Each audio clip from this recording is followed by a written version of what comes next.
of Islamic University of Austria. So I strongly agree with our honorable guest, Olga Tart, where he said Bangladesh has to fight with divisive politics for decades.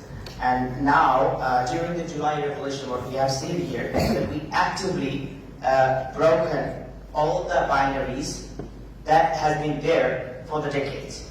So, because after 15 years of fascist regime, we figured this out. Unity is the key of our success. And we made it finally. When the nation united for a better Bangladesh and we united on a dream of a new political settlement, the 26th of July happened.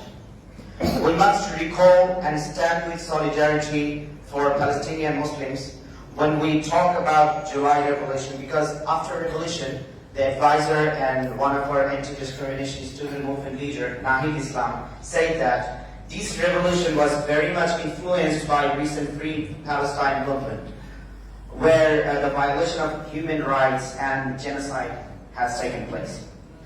We have made a primary list of madrasa students who lost their lives during the revolution.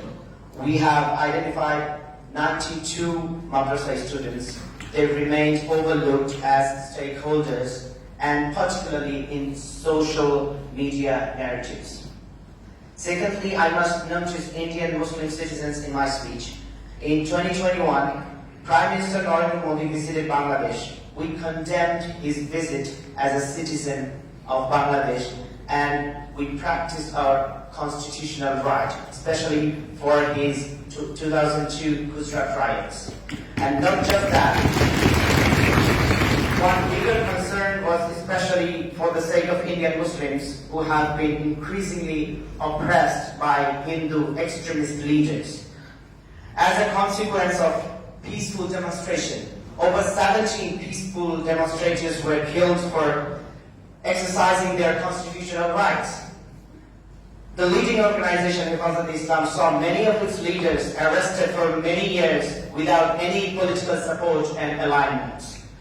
Finally, I want to address the beginning of the fascism that has taken place in this regime. The genocide of 2013, when madrasa students faced a brutal crackdown in Shahla. An international organization, Odhikar, made a list of 140 activists who were killed in that genocide, and electricity has been taken off. All the medias were shut down, and none of the activists and intellectuals raised their voices just because they were isolated and marginalized people.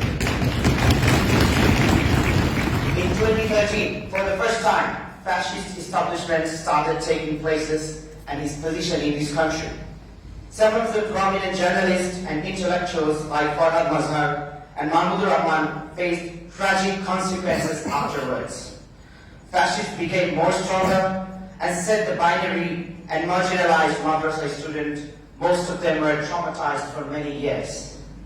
Tragically, as a consequence, for who talked, Odhikar's Secretary Abdul Rahman and Director A.S. Nasiruddin were sentenced to 2 years in prison in September 2023 for their efforts to bring attention to these injustices. In conclusion, why am I drawing this vicious picture? Because we can see hope now. We don't want any political party to flip the coin and being another part of the fascist regime. We want July to bring us justice, and for all kinds of injustice and discrimination, we want July unite us beyond all the binaries. Thank you.